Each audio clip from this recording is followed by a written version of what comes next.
Hello everyone, good morning.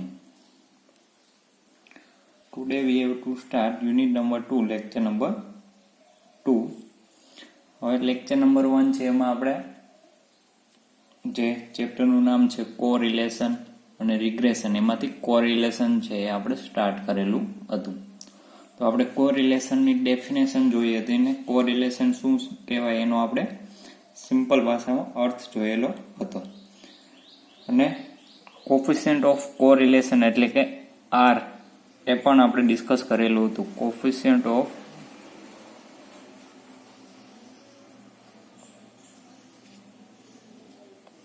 Correlation જેને આપણે કીધું હતું સ્મોલ આર વડે ડિનોટ કરવામાં આવે છે. તો હવે કોફિશિયન્ટ ઓફ કોરિલેશન છે એ કોરિલેશન માટેનું એક મેઝરમેન્ટ છે, મેઝરમેન્ટ તમને આપશે. તો હવે કોફિશિયન્ટ ઓફ કોરિલેશન ફાઇન કઈ રીતના કરવું એ જોઈએ. તો અને કોફિશિયન્ટ ઓફ કોરિલેશન છે એની આપણે રેન્જ પણ જોયેલી હતી. એની રેન્જ શું કીધું હતું, -1 થી લઈને 1 સુધી એની રેન્જ હશે. એમાં પછી એના અલગ અલગ પ્રકાર આવશે. એક આવશે પરફેક્ટ પોઝિટિવ કોરિલેશન હોય તો એ આર ની વેલ્યુ હશે +1 હોય. પરફેક્ટ નેગેટિવ કોરિલેશન હોય તો આર ની વેલ્યુ જે છે પરફેક્ટ નેગેટિવ કોરિલેશન હશે તો આર ની વેલ્યુ સ્મોલ -1 હશે. અને જો આર ની વેલ્યુ આપણને 0 મળે એનો મીનિંગ કે ત્યાં કોરિલેશન હશે નહીં. એટલે કે આપણને જે બે સિરીઝ એક્સ અને વાય આપેલી હોય એના વચ્ચે કોઈ પણ પ્રકારનો રિલેશન હોય નહીં જો આર ની વેલ્યુ 0 મળે તો. અને જો આર ની વેલ્યુ 0 ની નજીકની કોઈ પણ વેલ્યુઝ મળે, એકદમ 0.1 0.02 એ પ્રકારની કોઈ પણ વેલ્યુઝ મળે એનો મીનિંગ શું થશે કે એ બંને સિરીઝ વચ્ચે જે કોરિલેશન હશે એ કેવું હશે, ખૂબ જ વીક હશે. અને 1 અથવા -1 ની નજીક મળે તો એ કેવું હશે, સ્ટ્રોંગ કોરિલેશન છે એવું કહી શકાય. તો એ તો એના પ્રકાર હતા. આપણે અહીંયા એક કોરિલેશન જોવો હોય તો એનો કંઈક ડાયાગ્રામ હશે, કંઈક આ રીતના મળે. જો આ જે ડાયાગ્રામ આપેલો એ શું આપેલો, એક્સ સિરીઝ અને વાય સિરીઝ વચ્ચેનો સ્કેટર ડાયાગ્રામ દોરેલો છે. સ્કેટર ડાયાગ્રામ એટલે કે અહીંયા એક્સ ની વેલ્યુ લેવાની હોય, અહીંયા વાય ની વેલ્યુ લેવાની હોય ને પોઈન્ટ જે મળતા જાય એને જોડીને એક ડાયાગ્રામ બનાવવાનો હોય. તો આ સ્કેટર ડાયાગ્રામ છે એમાં જો તમે એક્સ અને વાય સિરીઝ જે આપેલી હોય એના ઉપરથી સ્કેટર ડાયાગ્રામ બનાવો તો એ આ રીતના જો અહીંયા ક્રોસ આકારનો સ્ટ્રેટ લાઇનમાં મળતો હશે તો આ પ્રકારનો જે ડાયાગ્રામ હશે એ શેનો ડાયાગ્રામ થશે, પરફેક્ટ પોઝિટિવ કોરિલેશનનો. આમ બાજુ હોય એને શું કહેવાય, પોઝિટિવ કોરિલેશન કહેવામાં આવે. ને જો બધા પોઈન્ટ છે આની ઉપર આવતો હોય સ્ટ્રેટ લાઇનની ઉપર તો એ પરફેક્ટ પોઝિટિવ કોરિલેશન થશે. એટલે કે એના માટે આર ની વેલ્યુ હશે શું આવશે, +1. એ જ રીતના જો એક્સ અને વાય સિરીઝ આપી એના ઉપરથી સ્કેટર ડાયાગ્રામ આપણે બનાવીએ અને આ પ્રકારનો જો સ્ટ્રેટ લાઇન મળતી હોય રિવર્સમાં તો આ જે કોરિલેશન હશે એ શેનો હશે, પરફેક્ટ નેગેટિવ કોરિલેશન હશે. તો આના માટે આરની વેલ્યુ શું થશે, -1. હવે અમુક સિરીઝ એવી હોય કે એના જે બધા આપણે પોઈન્ટ અહીંયા એક્સપ્રેસ કરીએ તો એ પોઈન્ટ છે એક જ સ્ટ્રેટ લાઇન ઉપર આવી જતા હોય નહીં. અમુક પોઈન્ટ છે આ સ્ટ્રેટ લાઇનની ખૂબ જ નજીક આવી જતા હોય, બધા નજીક ના હોય. એટલે કે આ પ્રકારનો જો ડાયાગ્રામ બનતો હોય તો એ પરફેક્ટ પોઝિટિવ કોરિલેશન થશે નહીં. આ શું થશે, હાઈ વેલ્યુ પોઝિટિવ કોરિલેશન. એટલે કે આમાં 1 ની નજીક છે એ બધા પોઈન્ટ મળતા હશે. એ જ રીતના આમાં પણ એક જ સ્ટ્રેટ લાઇન ઉપર બધા પોઈન્ટ આવશે નહીં, એની નજીકના બધા પોઈન્ટ મળતા હશે તો આ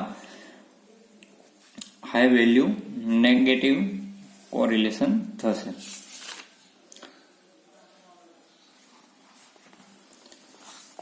તો હવે કોફિશિયન્ટ ઓફ કોરિલેશન છે એને ફાઇન્ડ કરવાની અલગ અલગ મેથડ હોય બધી. એમાં આપણે અહીંયા જે સિલેબસમાં મેથડ છે બે મેથડ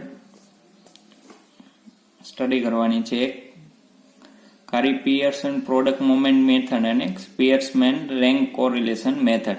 અહીંયા જે એક આપેલી છે સ્કેટર ડાયાગ્રામ મેથડ પણ આપેલી છે, એ આપણે સિલેબસમાં અત્યારે એ મેથડ છે નહીં, એટલે એ આપણે અહીંયા કરશું નહીં. આપણે અહીંયા કાર્ય પિયર્સન પ્રોડક્ટ મોમેન્ટ મેથડ અને સ્પિયર્સમેન રેન્ક કોરિલેશન મેથડ આ બંને મેથડ છે આપણે અહીંયા ડિસ્કસ કરશું. આ ત્રણેય મેથડ જે છે એ શેના માટેની છે કે કોઈ બે સિરીઝ એક્સ અને વાય આપેલી હોય તો એના ઉપરથી આપણે કોફિશિયન્ટ ઓફ કોરિલેશન એટલે કે સ્મોલ આર ની વેલ્યુ કઈ રીતના ફાઇન્ડ કરવી એના માટેની બંને મેથડ છે. તો એમાં હવે આપણે પહેલી મેથડ છે એ સ્ટાર્ટ કરી દઈએ, Karl Pearson product moment method.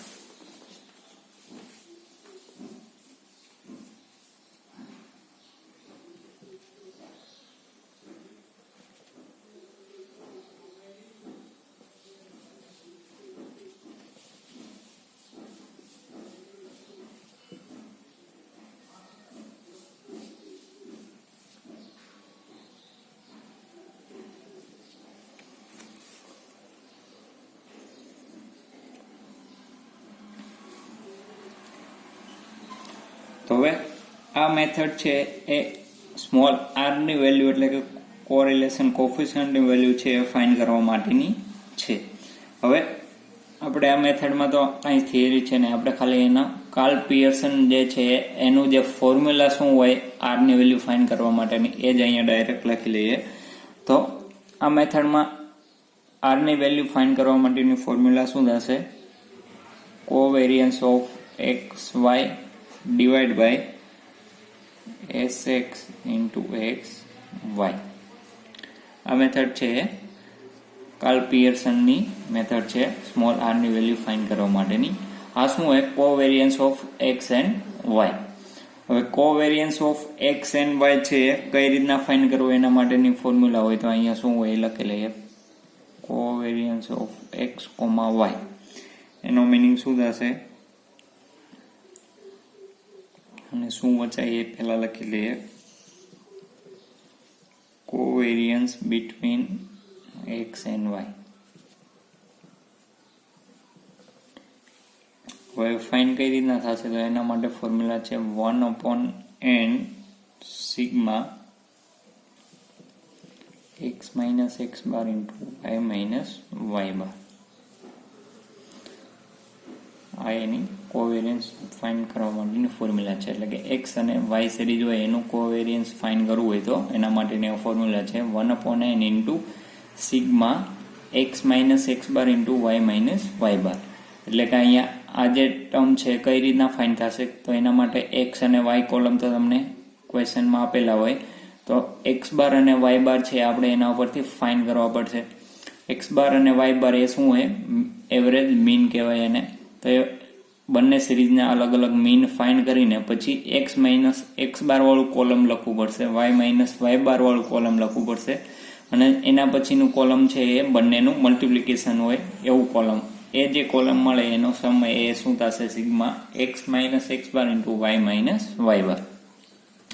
તો એના ઉપરથી કોવેરિયન્સ એક્સ એન્ડ વાય છે મળશે. તો આ એના માટેની ફોર્મ્યુલા છે. નીચે ડિનોમિનેટરમાં શું આપેલું હોય? sx into x y. sx એટલે શું થશે? સ્ટાન્ડર્ડ ડેવિએશન આપણે જેને કહેતા એ સ્ટાન્ડર્ડ ડેવિએશન એક્સ નું અને સ્ટાન્ડર્ડ ડેવિએશન વાય સિરીઝનું. તો એ બંને સ્ટાન્ડર્ડ ડેવિએશન છે એ ફાઇન્ડ કરવા પડશે. ઘણી બુકમાં અહીંયા sx ની જગ્યાએ ત્યાં સિગ્મા વડે પણ એને ડિનોટ કરવામાં આવે, એટલે કે એને આ રીતના પણ લખવામાં આવતું હોય. તો એ બંને શું હોય? એક જ છે. સ્ટાન્ડર્ડ ડેવિએશનને સિગ્મા વડે પણ ડિનોટ કરવામાં આવતું હોય.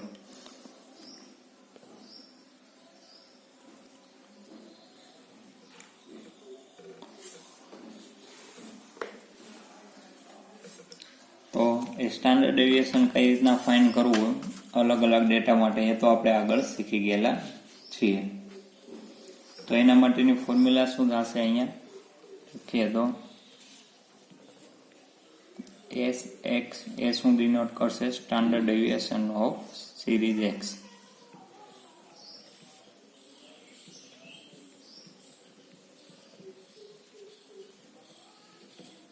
એના માટેની ફોર્મ્યુલા શું થશે? 1/n sigma x minus x bar whole square. એ રીતના એસ વાય એ શું થશે? Standard deviation of series y. અને એના માટેની ફોર્મ્યુલા શું થશે?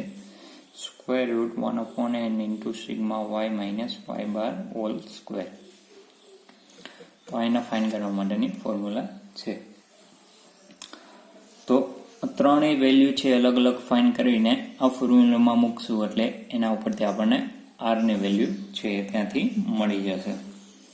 હવે આ ફોર્મ્યુલા છે એ ત્રણેય માટેની, એને આપણે અહીંયા મૂકે તો એનું સિમ્પ્લિફિકેશન કરીને પણ આરની એક નવી ફોર્મ્યુલા છે એ ફાઇન કરી શકીએ. તો એ ફોર્મ્યુલા આ રીતે પણ મળી શકે.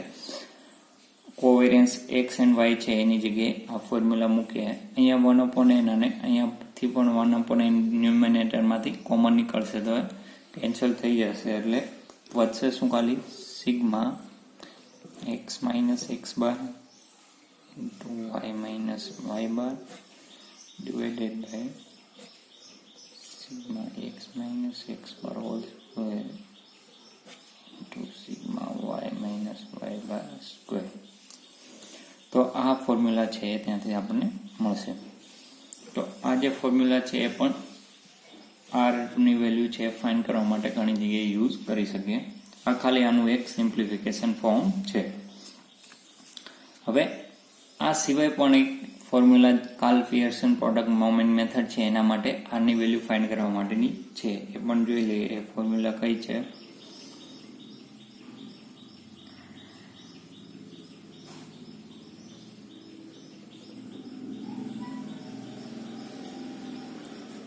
n into sigma xy minus sigma x into sigma y divided by square root n into sigma x square minus sigma x whole square into square root n sigma y square minus sigma y whole square. આ formula છે એ પણ R ની value find કરવા માટેની છે. તો આ ત્રણેય ફોર્મ્યુલા છે આપણે અલગ અલગ ડેટા આપેલો હોય ત્યારે એનો યુઝ કરીને આપણે એની વેલ્યુ છે ફાઇન્ડ કરી શકીએ. તો અહીંયા 1, 2, 3 છે ત્રણ ફોર્મ્યુલા છે Karl Pearson product moment method માટેની આરની વેલ્યુ ફાઇન્ડ કરવા માટેની. તો હવે ત્રણેય જે ફોર્મ્યુલા છે એનો યુઝ ક્યારે કરવો એ જોઈ લઈએ. તો આ ફોર્મ્યુલાનો યુઝ આપણે ક્યારે કરશું? જ્યારે આપણને કોઈ ક્વેશ્ચન આપેલો એમાં covariance of x and Y એટલે કે એક્સ એન્ડ વાય સિરીઝ છે એના કોવેરિયન્સની વેલ્યુ ડાયરેક્ટલી ત્યાં આપેલી હોય. અહીંયા standard deviation x and y છે એ પણ ત્યાં તમને ક્વેશ્ચનમાં જો ડાયરેક્ટલી આપેલા હોય ત્યારે જ આપણે આ ફોર્મ્યુલાનો યુઝ કરશું. પછી આ ફોર્મ્યુલા અને આ બંને ફોર્મ્યુલા તો આપણે કોઈ પણ સિરીઝ માટે યુઝ કરી શકીએ. આ ફોર્મ્યુલાનો યુઝ ક્યારે કરવાનો હોય કે જ્યારે આપણને ક્વેશ્ચન આપેલો હોય એના જે નંબર હોય એ ખૂબ જ મોટા હોય એટલે કે 98, 100 એવા બધા નંબર આપેલા હોય સિરીઝમાં ત્યારે આપણે આ ફોર્મ્યુલાનો યુઝ કરી શકીએ. એટલે કે એ આપણે સિમ્પ્લિફિકેશન એનું નાનું થશે. અને આ ફોર્મ્યુલાનો યુઝ છે આપણને જ્યારે કોઈ પણ ડેટા આપેલો હોય ત્યારે એના જે નંબર હોય એ ખૂબ જ નાના હોય એટલે કે 5, 8, 10, 14 એ પ્રકારના જ્યારે નંબર આપેલા હોય ત્યારે આ ફોર્મ્યુલાનો યુઝ આપણે કરશું. હવે કમ્પલસરી એવું નથી કે એ પ્રકારનો ડેટા આપેલો હોય ત્યારે કમ્પલસરી આ ફોર્મ્યુલાનો યુઝ કરી શકીએ. કોઈ પણ ડેટા આપેલો હોય ત્યારે આપણે ત્રણમાંથી કોઈ પણ એક ફોર્મ્યુલાનો યુઝ કરીને એની વેલ્યુ ફાઇન્ડ કરી શકીએ હંમેશા. અને એ આન્સર કોઈ પણ વેલ્યુ કોઈ પણ ફોર્મ્યુલાથી ફાઇન્ડ કરશો એ આન્સર તો હંમેશા કેવો આવશે? બધા માટે સેમ જ મળવાનો છે. એટલે કોઈ પણ ફોર્મ્યુલા તમે યુઝ કરી શકો. તો હવે આના એક્ઝામ્પલ છે એ પણ સ્ટાર્ટ કરી દઈએ. એક્ઝામ્પલ જોઈએ પહેલો.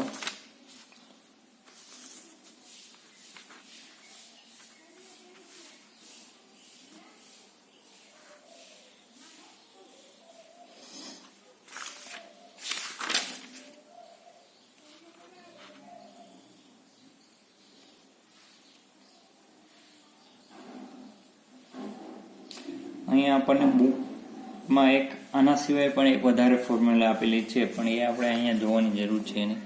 એમાં અહીંયા આપણને u into v, sigma u, sigma v એ પ્રકારની ફોર્મ્યુલા આપેલી છે. અહીંયા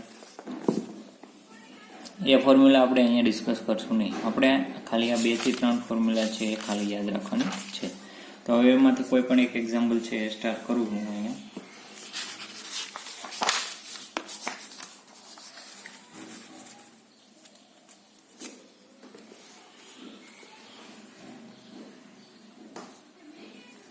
તો અહીંયા જેનો ક્વેશ્ચન છે અહીંથી જોઈ શકાય છે.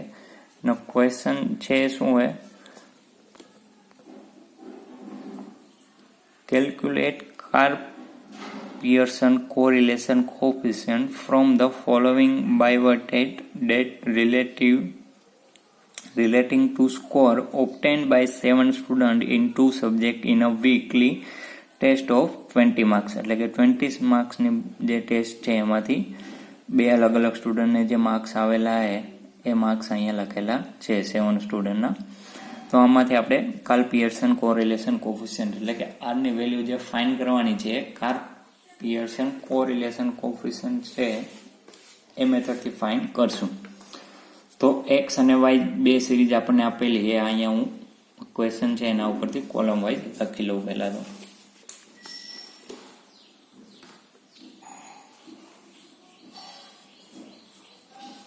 તો અહીંયા ફર્સ્ટ કોલમ જે આવશે એના માટે આવશે એક્સની વેલ્યુ.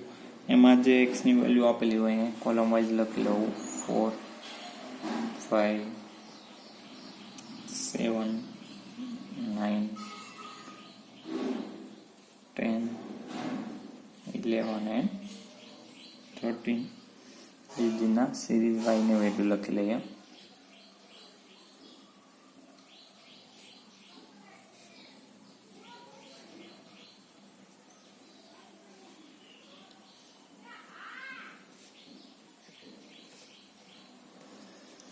તો આ રીતના આપણે કોલમ વાઇઝ જે સિરીઝ છે એ લખી દઈશું. હવે આપણે શેનો યુઝ કરવાનો છે એ પ્રકારે આપણે અહીંયા વેલ્યુઝ છે એ લખતા જશું. તો પહેલા તો ફોર્મ્યુલા જોઈએ. તો આના માટે ફોર્મ્યુલા છે આપણે 3 ફોર્મ્યુલા જે લખાવેલા એમાંથી કોઈ પણ ફોર્મ્યુલાનો યુઝ કરીને આ વેલ્યુ આપણે ફાઇન્ડ કરી શકીએ. આપણે થર્ડ ફોર્મ્યુલા જે લખી હતી એનો યુઝ કરશું, કારણ કે અહીંયા નંબર છે ખૂબ જ નાના આપેલા છે 4, 8, 9, 10, 20 સુધીના. તો એ ફોર્મ્યુલા જે હતી એ શું હતું, R is equal to n into sigma xy minus sigma x into sigma y divided by n sigma x square minus sigma x whole square n into sigma y square minus sigma y whole square. હવે આ formula જોઈએ તો આમાં આપણે કયા કયા કોલમની જરૂર પડશે. તો એક તો સિગ્મા એક્સ એટલે કે અહીંયા સિગ્મા એક્સ છે એ આપણને ક્યાંથી મળશે, આ જે એક્સ છે એ કોલમનો આપણે અહીંયા ટોટલ કરીએ એ. આ શું થશે સિગ્મા વાય, આનો જે ટોટલ કરીએ એ. બીજી શેની જરૂર પડશે, એક્સ સ્ક્વેરની જરૂર પડશે. એક્સ સ્ક્વેર વાળી કોલમ ફાઇન્ડ કરીને સિગ્મા એટલે કે એનો બધાનો સમ. એ જ રીતના વાય સ્ક્વેર ફાઇન્ડ કરવાનું હોય. એ સિવાય જોઈએ તો અહીંયા એક્સ ઇન્ટુ વાય એટલે કે એક્સ ઇન્ટુ વાય કોલમની પણ અહીંયા જરૂર પડશે. તો એ બધી કોલમ છે આપણે ફાઇન્ડ કરતા જશું. તો અહીંયા સિગ્મા એક્સ લખીએ તો સિગ્મા એક્સ એટલે કે આ કોલમ જે છે એનો સમેશન એટલે કે સમ કરીએ તો એ શું મળશે, તો અહીંયા આપણે આ બધા નંબર છે એનો સમ કરીએ એટલે એ શું મળશે 59. એ જ રીતના શું થશે સિગ્મા વાય એટલે કે આનો જે સમ કરીએ એ શું આવશે 88. હવે અહીંયા જે એક્સ ઇન્ટુ વાયની કોલમની જરૂર પડશે તો અહીંયા એક્સ ઇન્ટુ વાય ફાઇન્ડ કરી લઈએ. એક્સ ઇન્ટુ વાય એટલે કે એક્સ અને વાય કોલમ છે એનું મલ્ટિપ્લિકેશન કરતું જવાનું. તો 8 ઇન્ટુ 4 શું મળશે 32, 9 ઇન્ટુ 5 45, 10 ઇન્ટુ 7 70, 10 ઇન્ટુ 9 શું મળશે 19, 10 ઇન્ટુ 11 110. એ જ રીતના અહીંયા શું મળશે 165 અને અહીંયા શું મળશે 216. અને એનો જે સમ ફાઇન્ડ કરવી એ શું થશે સિગ્મા એક્સ વાયની વેલ્યુ. તો એ અહીંયા સમ કરીએ એટલે 772 છે એ મળશે. હવે એના પછી એક્સ સ્ક્વેર અને વાય સ્ક્વેર કોલમની પણ જરૂર પડશે. તો અહીંયા એક્સ સ્ક્વેર છે ફાઇન્ડ કરી લઈએ. એક્સ સ્ક્વેર એટલે કે આ જે કોલમ છે એનો સ્ક્વેર કરતું જવાનું. તો 4 સ્ક્વેર શું થશે 16, 5 નો સ્ક્વેર 25, 7 નો સ્ક્વેર 49, 9 સ્ક્વેર 81, 10 સ્ક્વેર 100, 11 સ્ક્વેર 121 થશે અને 13 સ્ક્વેર છે 169 થશે. અને એનો જે સમ કરીએ સિગ્મા એક્સ સ્ક્વેરની વેલ્યુ થશે તો એ શું મળશે અહીંથી 561. હવે જ રીતના વાય સ્ક્વેર ફાઇન કરી લઈએ તો 8 સ્ક્વેર શું થશે 64, 9 સ્ક્વેર 81, 10 100, અહીંયા પણ શું આવશે 100, 121, 15 સ્ક્વેર શું આવશે 225 અને 20 સ્ક્વેર. હવે એનો જે સમ કરીએ સિગ્મા વાય સ્ક્વેરની વેલ્યુ થશે એ શું મળશે અહીંયા 1091. તો હવે બધી વેલ્યુઝ છે આપણે અહીંયાથી ફાઇન કરી લીધી છે. તો હવે બધી અહીંયા ફોર્મ્યુલામાં પુટ કરીએ તો અહીંયા n મીન્સ શું થશે કે નંબર ઓફ વેરિયેબલ. તો અહીંયા બંને સિરીઝમાં નંબર ઓફ વેરિયેબલ શું થશે 1 2 3 4 5 6 7 વેરિયેબલ આપણને અહીંયા આપેલા છે. તો n ની વેલ્યુ શું આવશે 7 મળશે અહીંથી.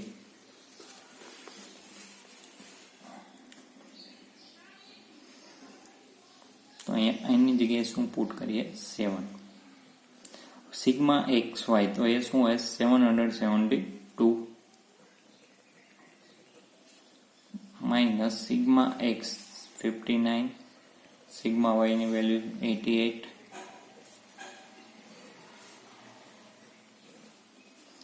અહીંયા પણ 7 ઇન્ટુ સિગ્મા એક્સ સ્ક્વેર તો સિગ્મા એક્સ સ્ક્વેરની વેલ્યુ 561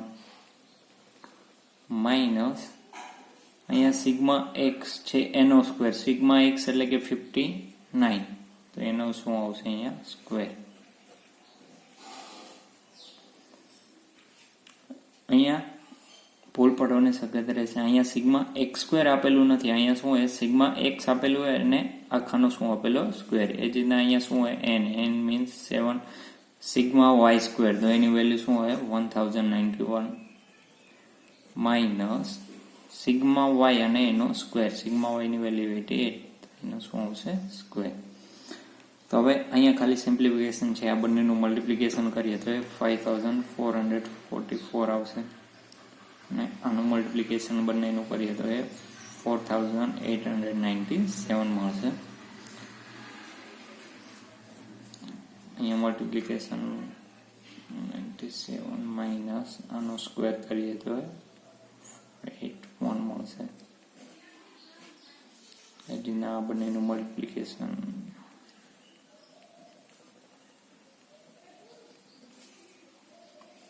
તો અહીંયાથી ઉપર શું મળશે બંનેનું સબસ્ટ્રેક્શન કરીએ તો 507 અને નીચે શું મળશે. હવે તો ખાલી સિમ્પ્લિફિકેશન છે કરતું જવાનું હોય.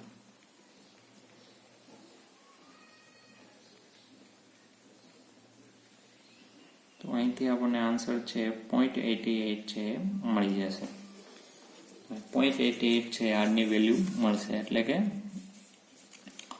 કોએફિશિયન્ટ ઓફ કોરિલેશન છે 0.88 છે મળશે. તો આ જે મેથડ છે Karl Pearson product moment method કહેવાય આને.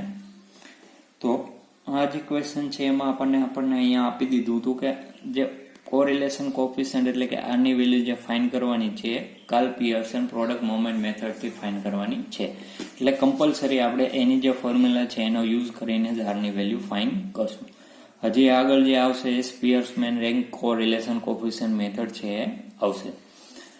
તો એની મદદથી પણ આપણે આની વેલ્યુ ફાઇન્ડ કરી શકીએ. પણ જો ક્વેશ્ચનમાં કાંઈ ન આપેલું હોય તો કોઈ પણ મેથડનો યુઝ કરી શકો. પણ જો ક્વેશ્ચનમાં તમને ત્યાં આપેલું જ હોય કે આ મેથડથી ફાઇન્ડ કરવાની છે તો કમ્પલસરી એ જ મેથડનો યુઝ કરવાનો. તો આપણે અહીંયા જે નંબર હતા એ નાના હતા એટલે આપણે અહીંયા આ ફોર્મ્યુલા છે એનો યુઝ કર્યો હતો. આની જગ્યાએ તમે આપણે જે 3 ફોર્મ્યુલા લખાવી હતી એમાંથી કોઈ પણનો યુઝ કરીને પણ આ ક્વેશ્ચનની મદદ આ ક્વેશ્ચન છે તમે કેલ્ક્યુલેટ કરી શકો. એમાં પણ જે વેલ્યુઝ આવશે એ તો આની શું મળશે સેમ જ મળશે 0.88 મળશે. તો હવે બાકી જે એના એક્ઝામ્પલ છે તમારી જાતે હવે તમે કેલ્ક્યુલેટ કરી શકશો. આના માટે ઘણા બધા એક્ઝામ્પલ છે બુકમાં આપેલા છે. તો અહીંયા એક એક્ઝામ્પલ જોઈએ તો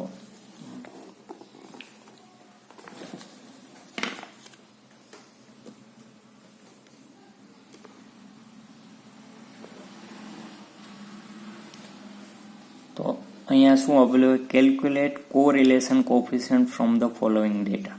તો અહીંયા એક્સ એન્ડ વાય બે સિરીઝ આપેલું, એમાં કેલ્ક્યુલેટ કોરિલેશન કોફિશિયન્ટ મેથડ એટલે કે અહીંયા તમને કાંઈ ગિવન છે કે નહીં કે આ મેથડનો યુઝ કરીને તમે એ મેથડથી તમે ફાઇન્ડ કરો. તો અહીંયા કોઈ પણ મેથડનો યુઝ કરી શકીએ આપણે. અહીંયા હજુ ફર્સ્ટ મેથડ છે એ જ આપણે સ્ટાર્ટ કરેલી છે એટલે એ જ મેથડથી અહીંયા કેલ્ક્યુલેટ કરશું.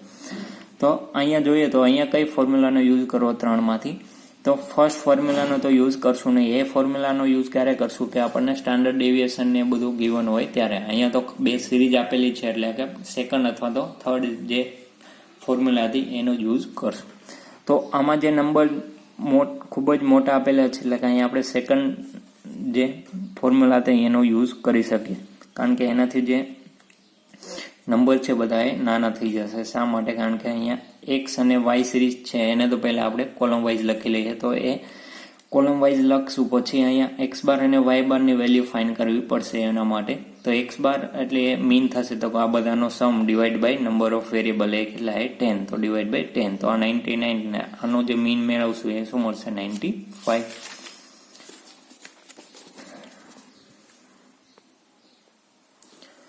તો અહીંયા એક્સ સિરીઝ લખી લઈએ, એ જ રીતના વાય સિરીઝ બંને કોલમ વાઇઝ લખી લઈએ. પછી અહીંયા જે ફોર્મ્યુલા છે એમાં x minus x bar into y minus y bar છે એક કોલમની જરૂર પડશે. તો x minus x bar column છે ફાઇન્ડ કરીએ તો એક્સ માઇનસ એક્સ બાર કઈ રીતના મળશે, તો કે એક્સમાંથી એક્સ બારની વેલ્યુ એ સબસ્ટ્રેક્ટ કરતું જવાનું. તો એક્સ બારની વેલ્યુ શું મળે 99.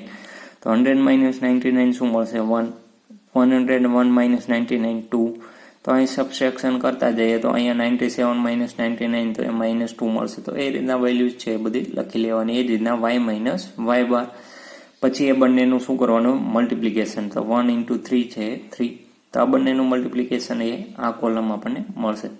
પછી અહીંયા જે ડિનોમિનેટર છે એમાં એક્સ માઇનસ એક્સ બાર હોલ સ્ક્વેરની પણ જરૂર પડશે. તો અહીંયા એક્સ માઇનસ એક્સ બાર મળેલું હોય એનો શું કરવાનો સ્ક્વેર. તો અહીંયા માઇનસ ટર્મ છે એનો સ્ક્વેર પણ પોઝિટિવ જ આવશે. તો 2 નો સ્ક્વેર 4, 3 નો સ્ક્વેર 9, 4 નો સ્ક્વેર 16. એ જ રીતના આ કોલમ છે એનો સ્ક્વેર અહીંયા લખેલો છે. એ બધી વેલ્યુઝ છે એ મળી જાય. અહીંયા પુટ કરીએ પછી સિમ્પ્લિફિકેશન કરશો એટલે આન્સર છે 0.85 છે મળી જશે. એ જ રીતના હવે આ જ એક્ઝામ્પલ છે આપણે થર્ડ ફોર્મ્યુલા છે એનો યુઝ કરીને પણ ફાઇન્ડ કરી શકીએ. પણ અહીંયા જે નંબર છે એ મોટા આપેલા છે એટલે એ અંક છે બધા ખૂબ જ મોટા મળશે. મેં અહીંયા તમારે ખાલી શીખવા માટે આ જે એક્ઝામ્પલ છે મેં થર્ડ ફોર્મ્યુલા છે એનો યુઝ કરીને પણ એ કેલ્ક્યુલેટ કરેલો છે. તો એ ફોર્મ્યુલામાં જોઈએ તો અહીંયા પહેલાં તો એક્સ ઇન્ટુ વાય ફાઇન્ડ કરવું પડશે એટલે કે આ બંનેનું મલ્ટિપ્લિકેશન કરતું જવાનું. પછી એક્સ સ્ક્વેર અને વાય સ્ક્વેર કોલમ ફાઇન્ડ કરેલું છે. તો અહીંયા જે નંબર ખૂબ જ મોટા મળે છે એટલે બુકમાં ત્યાં છે સેકન્ડ ફોર્મ્યુલાનો યુઝ કરેલો છે. આપણે અહીંયા થર્ડ ફોર્મ્યુલાનો પણ યુઝ કરી શકીએ. તો એ ફોર્મ્યુલા છે પછી એમાં બધી ખાલી વેલ્યુઝ પુટ કરીને એનું સિમ્પ્લિફિકેશન કરવાનું છે. તો જો અહીંયા જોઈએ તો એ સિમ્પ્લિફિકેશન કરતા જઈએ તો એ સિમ્પ્લિફિકેશન કરશો એટલે પાછું અહીંયા જે આન્સર મળી જશે 0.85 જ મળશે. એટલે કે આન્સર તો કોઈ પણ રીતે તમે કેલ્ક્યુલેટ કરો એ તો શું આવવાનો હોય સેમ જ આવવાનો છે. એક્ઝામમાં તો તમારે અહીંયા કેલ્સી સાથે હોય તો આ મેથડથી પણ તમે યુઝ કરી શકો. એ જ રીતના અહીંયા હવે થર્ડ એક્ઝામ્પલ છે એની ક્વેશ્ચન પણ તમે અહીંથી લખી શકો છો. એ પણ હવે તમારે જાતે કેલ્ક્યુલેટ કરી લેવાનો છે. અહીંયા શું હોય calculate Karl Pearson coefficient of correlation between advertisement cost and sales of from the data given below. એટલે કે અહીંયા પહેલી સિરીઝ છે ને એક્સ અને સેકન્ડ સિરીઝ છે ને વાય કહીને આરની વેલ્યુ છે કાર્લ પિયર્સન કોફિશિયન્ટ કોરિલેશનની જે ફોર્મ્યુલા છે એની મદદથી ફાઇન્ડ કરવાની છે. તો એનો આન્સર અહીંયા 0.78 છે મળશે. આન્સર વેરીફાઈ માટે અહીંયાથી આન્સર તમે જોઈ શકો છો. તો એ પણ કોઈ પણ મેથડથી તમે એ ફાઇન્ડ કરી શકો, સેકન્ડ ફોર્મ્યુલા અથવા તો થર્ડ ફોર્મ્યુલા. એના પછીનો એક્ઝામ્પલ છે તો અત્યારે આપણે કેલ્ક્યુલેટ કરેલો જ છે. એના પછીનો એક્ઝામ્પલ જે 5 છે એ 5 એક્ઝામ્પલ અહીંયા આપણને એક અલગ ફોર્મ્યુલાથી ફાઇન્ડ કરેલો છે, પણ એ ફોર્મ્યુલાથી નહીં, આપણે જે આગળ ફોર્મ્યુલાનો યુઝ કરેલો હતો એની મદદથી જ આપણે અહીંયા ફાઇન્ડ કરવાનો છે. તો એ હવે નેક્સ્ટ જોશું. અહીંયા આપણે 4th એક્ઝામ્પલ સુધીના એક્ઝામ્પલ છે બધા કેલ્ક્યુલેટ કરી લેવાના.